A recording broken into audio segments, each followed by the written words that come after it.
Hamediehs beat Collegians, so Laurians are out of the top 9 running, and Elsie's River United fumble against Morningstar.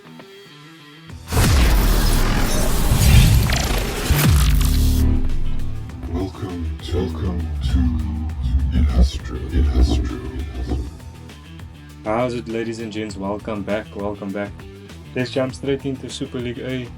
Falls Bay beat Kuils River 36-12. Helderberg held off SKW to a narrow 31-24 win. Durban come out on top over Unimall, who take their third loss of the season, going down 35-23. And St. George's hold off NTK in an impressive showing to win 25-19.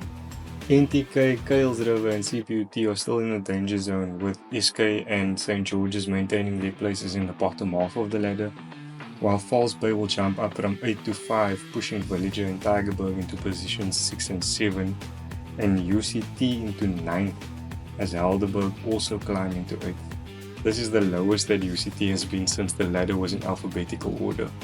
On to Super League B, and Thunderstel Evergreen remain undefeated after taking down Calmore 37-27. Langa get their first win of the season after beating Franschhoek 17-22. Hamlet's failed to pick up a win but get 2 points out of their 31-26 loss to Kraaifontein. Strand falls short to Belleville, going down 24-20. Vineyards put on an impressive showing against Belhar, but unfortunately came away with only 1 point in their massive 43-32 encounter, the win going to Belhar. Hands and Hart claim a narrow victory over All Saints, logging a 21-18 win, and then the big one for Super League B. 2023 Super League C champions Hamediehs pick up a huge win over Super League B mainstays Collegians. This puts Hamediehs nicely in the middle of the ladder after spending the early weeks around that danger zone. Collegians, Hamlets and All Saints all dropping a position after their losses this weekend, and Vineyards don't move. However, Langa and Strand will trade places in the danger zone. Belhar moving to 5th, with Belleville dropping to 6th. Similarly, Kraaifontein will move into 3rd, with Hands and Hearts dropping to 4th. UWC and Thunderstel are the only undefeated teams left in the Super League B, and how poetic that Thunderstel's final game of the season will be against UWC. It's gonna be a spectacle, and I think anybody that can should go and watch this game. In Super League C, Goodwood come back hard with a 55-15 win over Strand United. Rangers go up 33-15 over Masipumelele, a much needed win for Rangers this early in the season. Pinyal edge out Primrose by a slim 30 points to 29 win, Primrose getting 2 points out of the occasion. Unfortunately, they would have wanted it to go the other way around. Eerste River seem to be struggling as they go down 33-17 to Gardens, who get their second win of the season. And Makassar put huge points on the board to come out 62-7 victors over Scottsdene. Paul forfeiting once again, you already know the drill. This leaves them at the bottom with 2 other losing teams in the danger zone from this weekend, Strand United and Masipumelele. Scottsdene and Atlantis drop to make way for Gardens and Blue Jet, and the Rangers edge out Busy Bee to start flirting with the quarter-final region of the ladder. Speaking of, Goodwood will move into 3rd, with Young Peoples and Eerste River moving down to 4 and 5. In the Northern League, Blake's forfeit again, giving Delft United 5 points. Salaurians edging away from top 9 contention as they go down to Albions in a tough 41-24 loss. Coronation, another top 9 contender, come out of their clash with Gordons Bay Pioneers with only 2 points as they draw 18 all. Whistling Wheels also put on a strong showing against Windmill, winning 32-15 to close the gap between them on the ladder. And Excelsior lose by 1 to Wraithby Universals, going down 22-23. They are still moving up though, with the drop of Windmill, and Whistling Wheels climb spot, dropping Gordons Bay Pioneers. At the top, Delft United still reign supreme with the top 9 all but confirmed.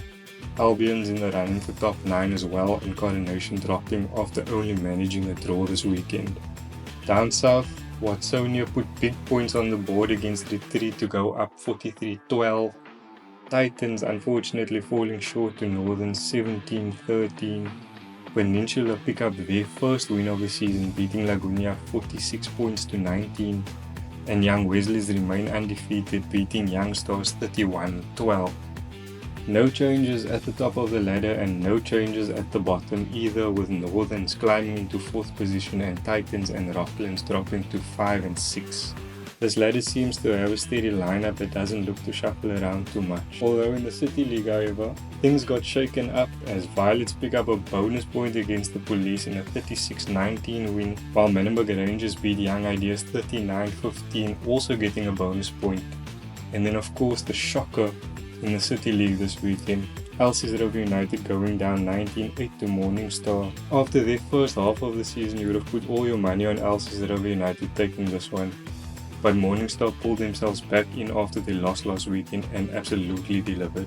The way they stand doesn't really reflect this right now, with Morningstar's win not being big enough to keep them in the top 3, that spot being taken by Violets.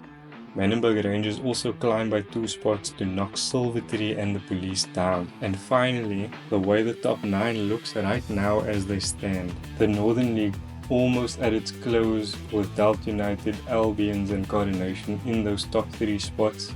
In the City League, Callies, Elsies River and Violets sitting atop the ladder, although they are only halfway through the season, as are Young Wesley's, Watsonia and Blue Stars in the Southern League. Please bear in mind that this is just how they stand right now, and apart from the Northern League, things can still really be shaken up quite a bit, so we look forward to seeing that in the near future. And that's all for this weekend's roundup, ladies and gents. It's been a busy weekend for me, taking photos, running around on the field like I'm playing rugby when I'm not. It was really fun though, and to see the vibe once again after 8 years of not being a part of a rugby team, it really got the nostalgia running and had me asking if I wanted to play rugby again. But there's no way that I can do that to myself. Please do remember, if you do want to use some of my services like these amazing lineup videos that I have been doing for Rangers, please get in touch with me. I know the prices seem a bit steep, but if you do go for a season package, with most teams having about 8 to 10 games left, we can definitely organize you a package discount. But that's all for now, and we'll catch you guys in the next one.